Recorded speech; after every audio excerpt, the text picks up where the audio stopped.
I'm going to be reviewing every Fallout 2 companion possible on the tier list. Now, mind the grand blue screen on the side because this is just, I'm just using this, this recording format because I tend to use it for like streams and whatnot, but I'm pretty sure if you block the image from the right and focus on the thing in the upper left, then, maybe everything will go all fine and dandy, whatnot. So I played this game probably a few times thus far, and I think I've used around 3/4 of the characters that are recruitable as companions so far.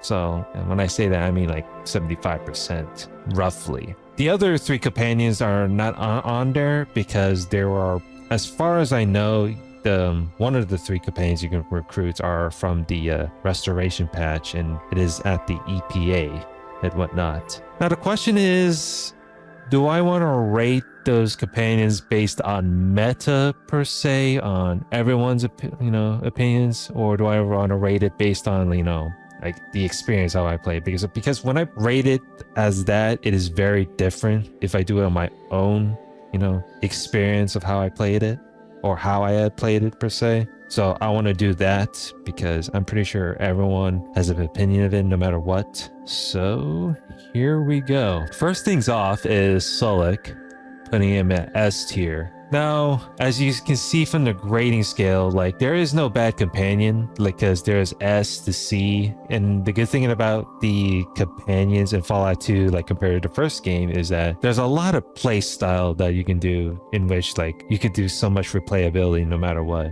And you can like create your own chosen one adventure or whatnot. So the reason why I put Sulik at S tier, because one, you can recruit him very early on in game. I'm pretty sure the first town you go to is Klamath, and you can recruit Sulik from there. You can either like pay this, the sum of money, or I think there's a way you can actually recruit Sulik for free, but I didn't bother to do that. I just did the whole like goody two-shoe type of bullshit and whatnot. So Sulik excels well in melee, and he can take a lot of extra turns and hard carries you no matter what from early to late game. If anything, I think my best melee weapon I had given him was either a super sledge or a ripper, but I'm pretty sure the ripper is still good regardless. You can also use small guns, but the grading scale when it comes to him using small guns is pretty mid, because the only small guns he can use is the sprite of a submachine gun, and I wouldn't recommend giving him a an SMG, any SMG of the sort, because his burst fire he has a really bad habit of burst fire, so you can't really control that compared to Cassidy, so I wouldn't advise that. But yeah, Sulik is very good. Can't miss him per se unless you want to play solo. Vec, I put him at 8 tier. I was going to choose between B or A, but I say A tier because you can also recruit him early on, just like with Sulik. Because Sulik is up at the Klamath, while Vic. Alright, with Sulik, like, I think in the restoration patch, I think there's a quest you have to find Sulik's sister.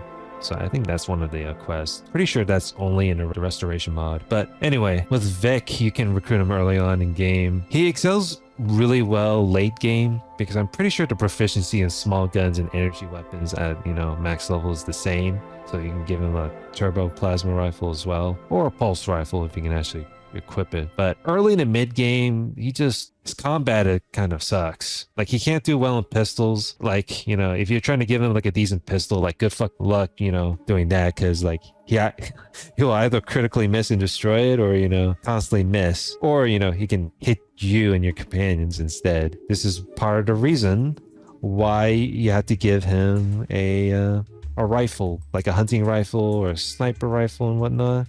Cassidy, I put him at A tier as well. Although, if anything, his action points are pretty low, just at the start, just like with Vic. His high proficiency is small guns, in which like you can give him like a Gauss rifle at, for late game, but he can also use energy weapons. But how I played around with Cassidy, he only used like healing items and nothing else, because of the in-game lore. Cassidy has, heart problems and whatnot. So any sort of like, I'm pretty sure a super stim pack could kill him if you think, I'm not really sure. But when it comes to combat wise, I tend to give him like a shotgun that is burst fire, like a combat shotgun, up to a Pancore jackhammer. Although he'll still burst fire regardless, even if you set his combat controls to where be absolutely sure not to hit me. Cassidy will still hit you regardless, which is pretty unfortunate. Marcus is around.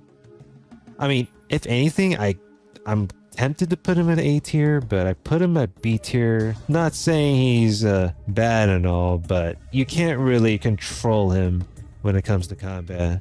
Like, you know, because it's not like the other 3 characters that I mainly use to where like they can stay close to my character. No, like when it comes to Marcus, like he's a cool character and all, that you can recruit him from Broken Hills, but he's just really squishy of a character. Even if he has like a lot of HP at max level, he's still charge in and dies. Like he'll do something funny, like where he'll charge in and then like resort to like punching the enemy in the face. That happens to me in like quite a few runs. He has a big proficiency in big guns. I don't really give him like anything like big guns wise. Like I did try the Bozar. Sometimes he does well with it, sometimes he doesn't, because like big guns is the burst fire option. You could give him like a rocket launcher and maybe that could work, but I'm not a big fan of it. So your best bet is the turbo plasma rifle too.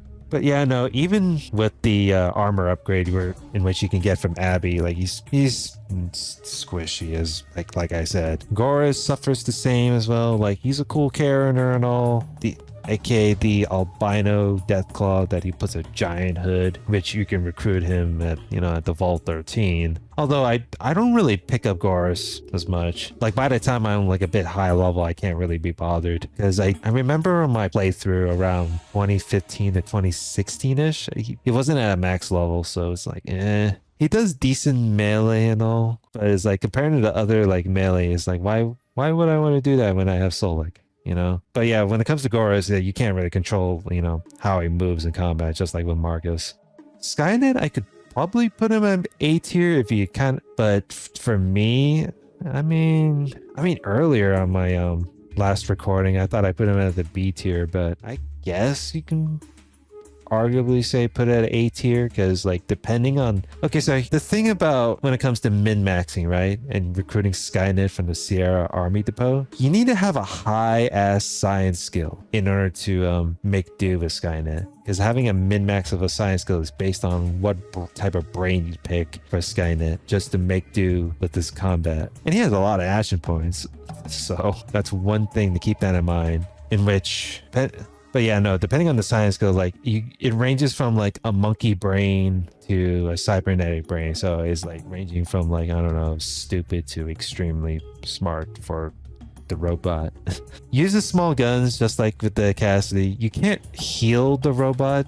The mostly you can do is like you have to use the repair skill. I don't know if pretty sure with Vic you can make do with that, but you either repair or you rest, or, you know, considering you're traveling around, you know, the map is often, you know, I'm pretty sure Skynet would heal up just like that. The Cyberdog, I put it at B tier because I don't pick up Cyberdog quite as much from the few times I played this game. You can recruit the Cyberdog pretty easily up in Navarro. Has some pretty good, decent stats. I think you can actually control the Cyberdog just so it doesn't, like, you know, move around and mess around and whatnot while in combat. But does some pretty good damage. If anything, the Cyberdog is like your pack mule. It's just like the same thing, you know, when it comes to Marcus and Goris, that, you know, can't really control them on where to go. They're basically like decent pack mules at best. What else? Moving on to C tier. We got Myron. I guess he's kind of amusing when it comes to, like, you know, story dialogue, but companion wise, he's not good. Like, he has a high science skill, but combat wise, he's not as good. And plus, he's annoying. Like, I'm pretty sure, like, if you want to tell Myron to wait here because, you know, what if it's dangerous, and he just bitches about it. Like, the most you're gonna get out of Myron is just like get directions to the EPA, and that's about it from here.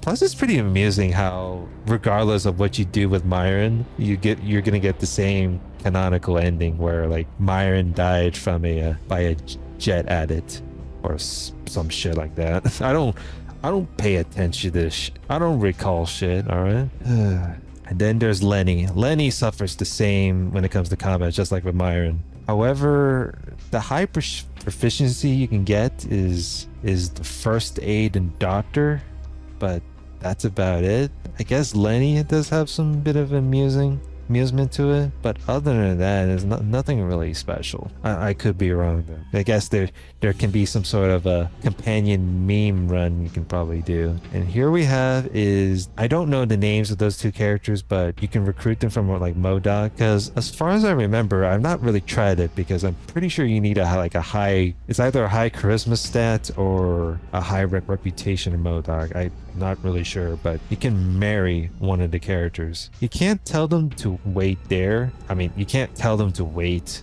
regardless of danger, and they don't really benefit much in like combat anyway, so they don't really level up with you and whatnot.